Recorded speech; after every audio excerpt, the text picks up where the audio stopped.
penjenamaan semula KLIA dan KLIA 2 tidak libatkan peruntukan kerajaan. Isu pembekuan pekerja asing 3 subsektor dibincang esok.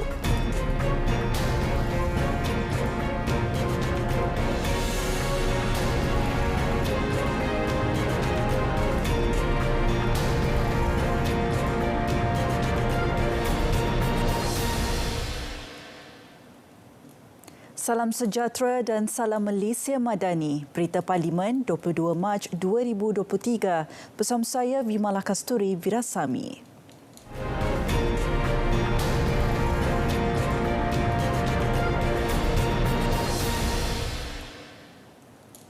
Saudara, sesi penggulungan perbahasan belanjawan 2023 peringkat jawatankuasa. Kos penjenamaan semula Terminal Lapangan Terbang Antarabangsa Kuala Lumpur KLIA dan KLIA 2 tidak melibatkan sebarang peruntukan Kementerian Pengangkutan. Menterinya Anthony Loke Sifuk berkata, kos tersebut termasuk dari segi pemasaran dan papan tanda akan ditanggung pihak Malaysia Airports Holdings Berhad MAHB. Dari segi penjenamaan semula KLIA kepada Terminal 1 dan Terminal 2 itu permohonan daripada MAHB. Dia tak ada kena-mengena dengan kerajaan, memang pihak MAHB memohon supaya dipertimbangkan, dan apabila saya membawa memorandum jemaah menteri ke Kabinet untuk kita menentukan hala tuju berkenaan dengan perjanjian operasi ataupun operating agreement di antara kerajaan dengan MAHB, ini salah satu perkara yang dipohon oleh pihak MAHB. Jadi kita luluskan. Dan dari segi penjenamaannya, dia lebih kepada pemasaran lapangan terbang tersebut. Dan ditanya juga di manakah kepala untuk penjenamaan ini. Memang tak ada kepala peruntukan. Sebab kos penjenamaan ini tidak melibatkan peruntukan daripada pihak kementerian. Dalam pada itu, peruntukan bernilai RM15 juta yang disediakan bagi perbicaraan MH17 akan diselaraskan semula berikutan prosiding perbicaraan kes itu sudah selesai. Kes ini telah selesai. Namun begitu, kita faham bahawa belum ada keadilan kepada mangsa-mangsa. Kita akan terus pursue isu ini melalui pelbagai platform. Dan sudah tentu dari segi kedudukan dan juga position kerajaan akan juga kita bincang bersama-sama dengan Wisma Putra. Tetapi sudah tentu hak dan juga apa yang berlaku kepada MH17 ini kita tidak lupakan, dan kita akan terus perjuangkan supaya keadilan dikembalikan kepada mangsa-mangsa NOK.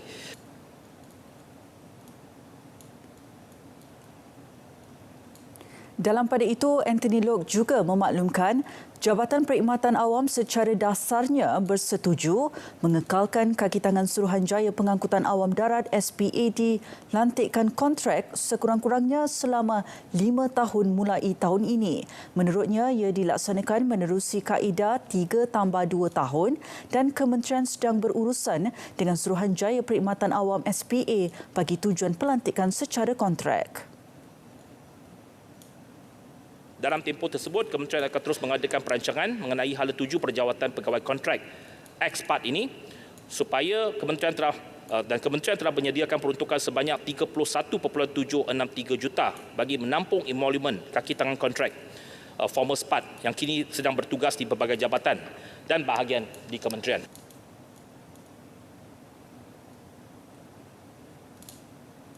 Kementerian Sumber Manusia akan mengadakan pertemuan dengan Kementerian Dalam Negeri serta Kementerian Perdagangan Dalam Negeri dan Kos Sara Hidup esok bagi membincangkan isu pembekuan pengambilan pekerja asing melibatkan 3 subsektor. Menterinya V. Sivakumar berkata, 3 subsektor terlibat ialah perkhidmatan tekstil, tukang emas dan gunting rambut. Memang tidak dapat dinafikan bahawa ini adalah satu isu yang telah berlanjutan untuk beberapa tahun, dan isu ini tidak dapat diselesaikan kerana subsektor ini telah pun dibekukan. Walau bagaimanapun, perkara ini telah pun saya bawa kepada perhatian Menteri Dalam Negeri dan juga Menteri KPDN, dan saya juga telah memberi surat supaya ketiga-tiga sektor ini dipertimbangkan kerana ia bukannya melibatkan satu jumlah yang besar. Kalau kita lihat jumlahnya adalah dalam lingkungan tidak lebih daripada 15,000 orang. Kerajaan memutuskan untuk menutup pengajian pekerja asing bagi subsektor tersebut pada 2019 mengenai skim keselamatan sosial suri rumah yang berkuat kuasa pada 1 Disember lalu. V. Sivakumar berkata sebanyak 174,940 suri rumah sudah berdaftar sehingga 20 Mac lalu. Beliau berkata kementerian menyasarkan pendaftaran sehingga 500,000 suri rumah menjelang hujung tahun ini berikutan skim terbabit sangat berfaedah kepada golongan berkenaan. Saudara, kita beralih ke sesi perbahasan titah diraja di Dewan Negara. Kementerian Pembangunan Kerajaan Tempatan KPKT diminta memperincikan terma dan klausa berhubung perjanjian jual beli atau sewaan antara keluarga. Senator Datuk Zuraina Musa berkata, ia bagi melindungi keutamaan kepada institusi keluarga. Saya menyeru kerajaan untuk mempertimbangkan satu penambahbaikan proses permohonan di mana keutamaan diberikan kepada rumah yang diberi subsidi atau bantuan kerajaan diberi kepada pemohon yang meletakkan nama rumah di bawah nama pasangan yang mempunyai ikatan perkahwinan. Dalam cadangannya juga, perjanjian itu harus wajib meletakkan terma mediasasi dan ditanggung oleh kerajaan. Bagi merealisasikan aspirasi bandar bebas karbon bagi wilayah Persekutuan Kuala Lumpur dan Putrajaya menjelang 2025, kerajaan dicadang menyediakan insentif bagi menggalakkan penggunaan sumber tenaga hijau. Senator Datuk Muhammad Isamuddin Yahaya berkata, industri juga disaran memainkan peranan penting dalam penggunaan tenaga hijau, seterusnya mengurangkan penggunaan bahan bakar. Mencapai sasaran ini adalah satu langkah penting dalam memerangi perubahan iklim dan memastikan kelestarian bumi kita untuk generasi yang akan datang. Namun, ia tidak akan menjadi satu perkara yang mudah. Ia memerlukan komitmen dan kerjasama yang meluas dari pelbagai pihak termasuk kerajaan, industri, masyarakat setempat dan individu.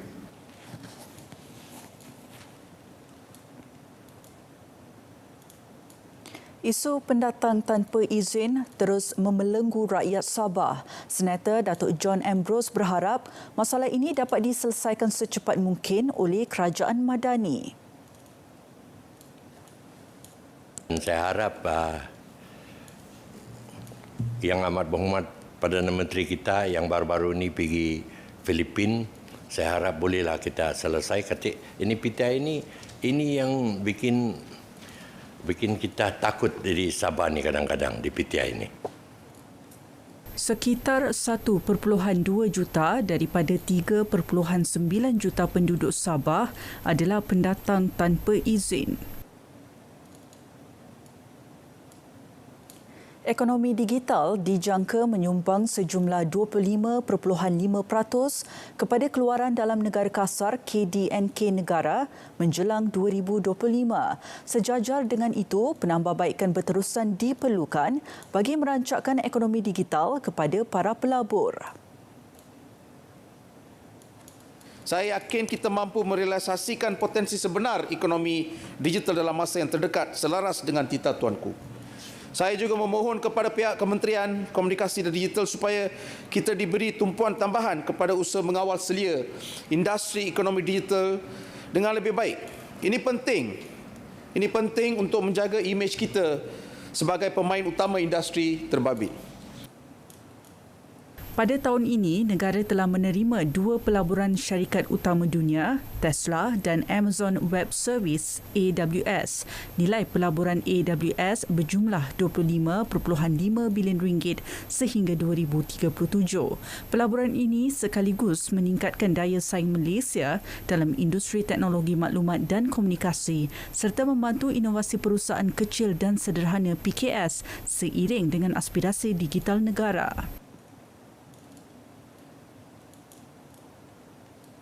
Bagi meningkatkan sosioekonomi serta mengurangkan jurang pendapatan kemiskinan bagi masyarakat luar bandar di Sarawak, peranan Kementerian Peladangan dan Komoditi bersama Kementerian Pertanian dan Keterjaminan Makanan amat penting. Jelas Seneta Susan Cemerai, masyarakat luar bandar di Sarawak lebih cenderung kepada ekonomi yang berkait rapat dengan pertanian. Oleh yang demikian, lebih banyak lagi peruntukan dan usaha diperlukan untuk membuka kawasan tanah di pendalaman supaya dapat diusahakan secara sendirian atau sebagai usaha sama dengan pihak luar maupun bersama dengan syarikat-syarikat berkaitan komoditi dan pertanian. Beliau juga mengalu-alukan kerajaan membantu membina jalan ladang sekaligus mampu meningkatkan kawasan lot tanah berpotensi untuk dibangunkan. Assalamualaikum, salam Malaysia Madani, Kanta 744.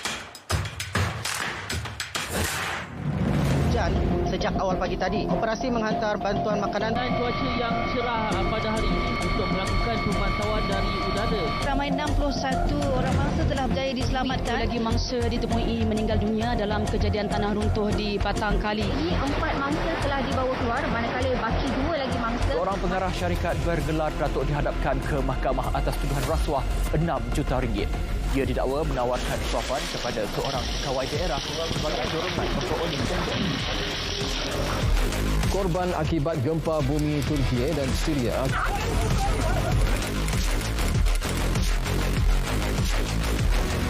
Ekonomi negara dijangka berkembang pada tahap lebih sederhana tahun ini.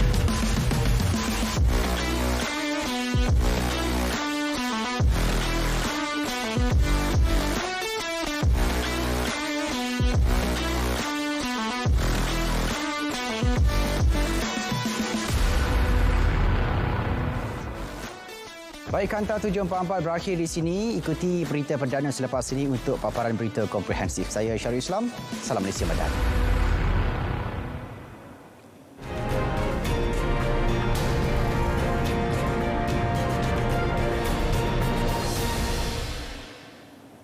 Kementerian Pendidikan KPM akan meneruskan kesinambungan Pelan Transformasi Pendidikan Jangka Panjang apabila Pelan Pembangunan Pendidikan Malaysia PPPM 2013-2025 berakhir.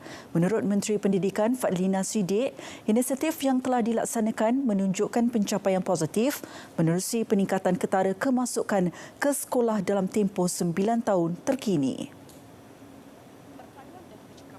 Katanya ia bagi memastikan pelan hala tuju pendidikan ini dapat dilakar berdasarkan keperluan negara serta memenuhi tuntutan global. KPM memastikan kurikulum kebangsaan diintegrasikan dengan teknologi agar murid menjadi generasi yang fasih digital. Bagi menyokong pendekatan ini, KPM dalam proses akhir untuk memuktamadkan dasar pendidikan digital yang akan menjadi elemen penting dalam pengajaran dan pembelajaran. Dalam masa yang sama, Yang Ahli Berhormat sekalian, penekanan kepada aspek anak baik dan cerdik ABC merentas semua segmen dalam pendidikan. Menurut Fadlina, kini KPM memberi penekanan kepada pembangunan karakter murid secara menyeluruh dan tidak hanya memberi penumpuan kepada pencapaian akademik semata-mata. Justru penekanan kepada peperiksaan dan pentaksiran secara berpusat telah dikurangkan dan fokus diberikan kepada pentaksiran berasaskan sekolah PBS dengan melihat pembangunan holistik setiap anak murid. RM5 juta diperuntukkan dalam RM ke-12 bagi membantu majikan perusahaan kecil dan sederhana PKS yang tidak mempunyai tahap levy yang mencukupi untuk melaksanakan program latihan. Timbalan Menteri Sumber Manusia Mustafa Elias Muhammad Yunus Mahmud berkata, sehingga Disember lalu seramai 1,079 pelatih daripada majikan PKS telah dilatih menerusi skim insentif latihan majikan perusahaan. Kementerian Sumber Manusia melalui Pembangunan Sumber Manusia Berhad menyediakan latihan peningkatan kemahiran secara berterusan dan sistematik untuk meningkatkan pengetahuan dan membekalkan kemahiran terkini kepada pelatih. Program ini dilaksanakan berdasarkan peruntukan kerajaan melalui 2 tahap seperti berikut. Pertama, program strategik bagi kumpulan pengurusan atasan dan pengurusan pertengahan bagi meningkatkan kemahiran kumpulan pengurusan memacu perniagaan mereka dengan lebih produktif dan berdaya saing. Yang kedua, program fungsional kepada pekerja bagi meningkatkan kemahiran dan produktiviti pekerja. Mustafa menjawab soalan dikemukakan Profesor Tan Sri Datuk Dr. Muhammad Hanifah Abdullah dalam persidangan Dewan Negara. Isu peletakan jawatan dalam kalangan petugas kesihatan adalah isu universal. Menurut Timbalan Menteri Kesihatan Lukanisman Awang Sauni, pihaknya tidak dapat menghalang pegawai dan pakar perubatan yang meletak jawatan bagi tujuan hijrah demi mendapatkan pendapatan yang lebih baik. Bagaimanapun, KKM akan menambah baik sistem perjawatan agar dapat mengurangkan perletakan jawatan dalam kalangan pegawai perubatan dan farmasi. Dan dengan ini banyak perkara-perkara yang kami ambil maklum dan kami di KKM akan berusaha untuk menambah baikkan sistem penjawatan di KKM agar dapat mengurangkan peletakan jawatan. Dan dalam pada masa yang sama kami melihat peletakan jawatan bagi pegawai-pegawai yang berhijrah ke swasta dan juga ke luar negara adalah merupakan satu pengiktirafan bahawa KKM telah melatih pegawai-pegawai farmasis dan perubatan ini dengan latihan yang mencukupi dan pengalaman yang baik sehingga akan diiktiraf oleh negara-negara seperti Singapura, Australia dan juga di UK. Beliau menjawab soalan dikemukakan Ahli Dewan Negara Insinyur Nasir Hashim. Penyertaan Malaysia dalam Asia Zero Emission Community baru-baru ini dijangka dapat membuka peluang kepada negara mempercepatkan pemindahan teknologi dan meningkatkan pembiayaan hijau. Menteri Ekonomi Rafizi Ramli berkata, Pelan Hala 7 peralihan tenaga juga sedang dimuktamadkan. Negara telah menyertai Asia Zero Emission Community dan kita sedang bekerjasama untuk membuka ruang dan mempercepatkan lagi peralihan ini dengan kerjasama rakan antarabangsa kita termasuklah Jepun dan blok-blok yang lain.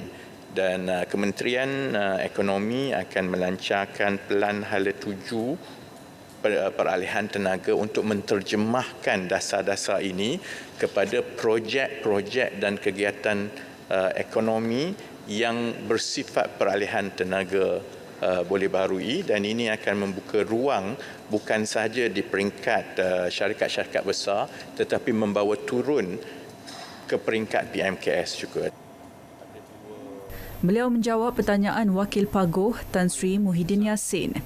Tambahnya, perusahaan mikro kecil dan sederhana PMKS akan turut diperkukuh untuk menjadi tunjang kepada pembangunan negara. Pendekatan baharu seperti penyediaan insentif untuk penggabungan juga akan diperkenalkan.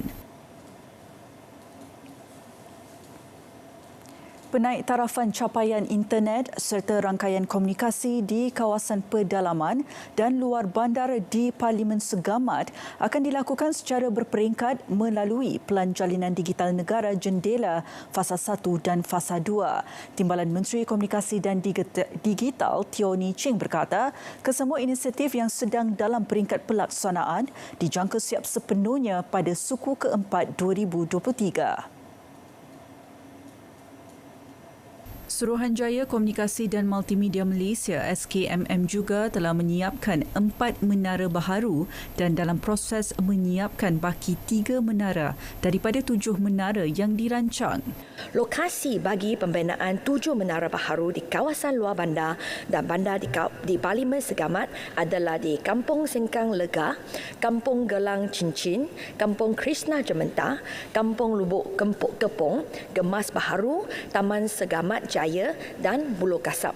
SKMM juga bekerjasama dengan pihak penyelia perkhidmatan secara proaktif bagi memastikan liputan tidak terputus ketika banjir dengan melaksanakan inisiatif dengan izin, site hardening ataupun strengthening.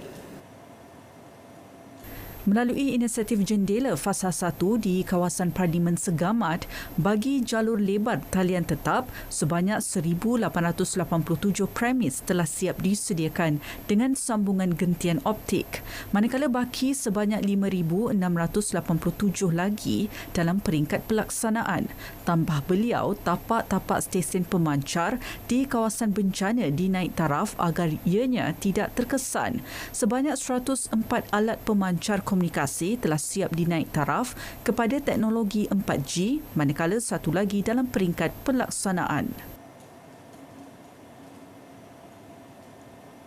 Kementerian-kementerian kini tidak lagi bekerja secara berasingan dalam menstruktur semula pendidikan latihan teknikal dan vokasional TVET. Seperti yang diumumkan dalam Belanjawan 2023, isu padanan kerja lepasan TVET turut akan diselesaikan dengan melibatkan penyertaan syarikat GLC dan pihak industri.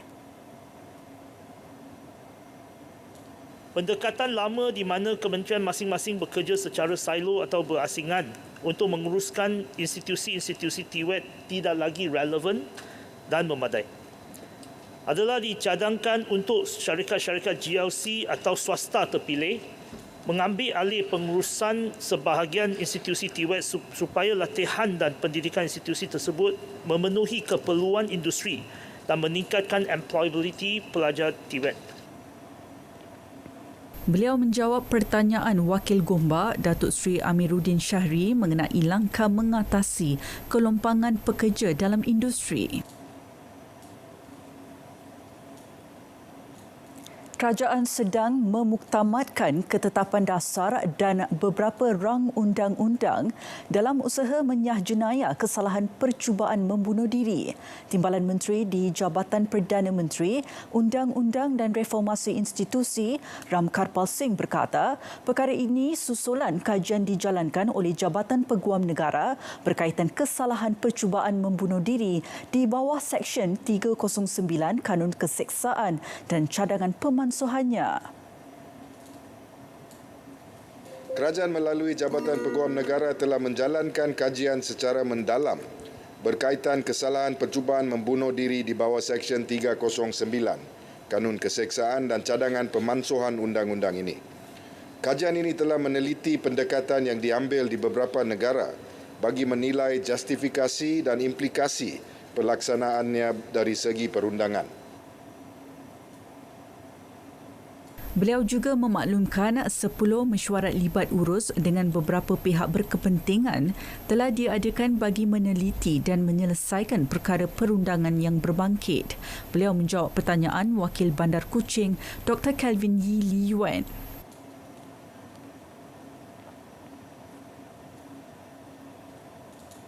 Jabatan Perdana Menteri melalui Unit Penyelarasan Lonjakan Prestasi Pacu sedang giat menyediakan draft manhaj membangun Malaysia Madani.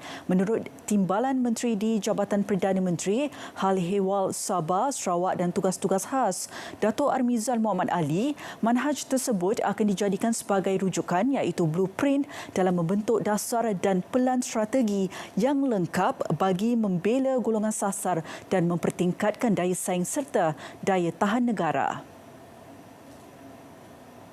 Akan diterjemahkan melalui pengembangan tenaga daripada penglibatan semua kementerian, semua jabatan dan semua agensi dalam pelaksanaan projek-projek ikhtiar Bintara Madani, sama ada di dalam jangka pendek, sederhana maupun jangka panjang, bersandarkan kepada fungsi yang unik berbeza di setiap kementerian.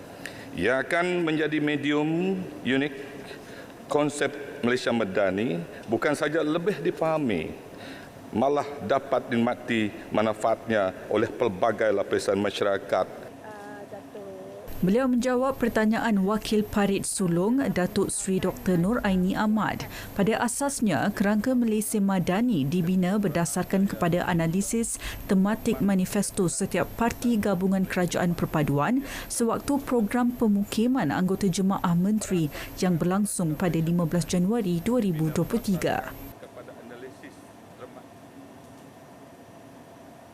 Kementerian Pertahanan sedang melaksana penambahbaikan ke atas faedah hilang upaya bagi anggota Angkatan Tentera Malaysia ATM. Timbalan Menteri Pertahanan Adli Zahari berkata, penambahbaikan itu mengambil kira pengorbanan yang telah dilakukan mereka semasa dalam perkhidmatan dan peningkatan kos sara hidup semasa. Beliau yang menjawab pertanyaan Wakil Ketere Datuk Khair Muhammad Nur memaklumkan kertas cadangan perkara itu sedang diperhalusi dan dikemukakan kepada agensi pusat bagi mendapatkan persetujuan berhubung implikasi kewangan. Aspek yang menjadi tumpuan di kementerian ini ada 5 perkara yang kita berikan tumpuan kepada veteran ini, sama ada dari segi kebajikan yang melibatkan pendapatan dan juga sara hidup itu. Yang kedua adalah aspek kesihatan. Yang ketiga adalah tentang perumahan. Yang keempat adalah tentang pendidikan anak-anak.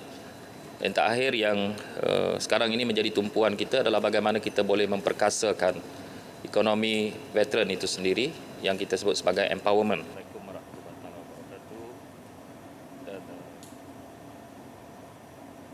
Mesyuarat kedua Penggal Kedua Parlimen ke-15 Dewan Rakyat yang sepatutnya diadakan pertengahan Jun depan dipinda 3 minggu lebih awal. Ia selaras Peraturan Mesyuarat 11/2 Peraturan Majlis Mesyuarat Dewan Rakyat.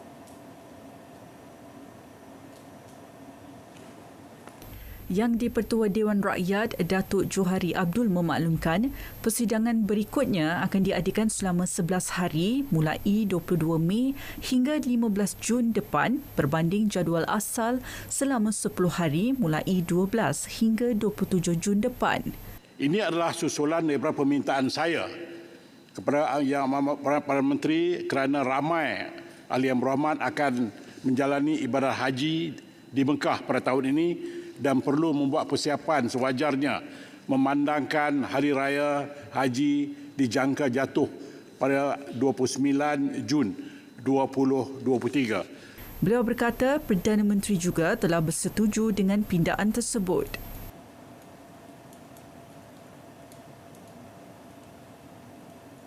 Berita Parlimen berakhir di sini. Dapatkan perkembangan sahih sepanjang masa melalui portal berita.rtm.gov.my. Yang sahih di RTM, Salam Malaysia Madani dan jumpa lagi.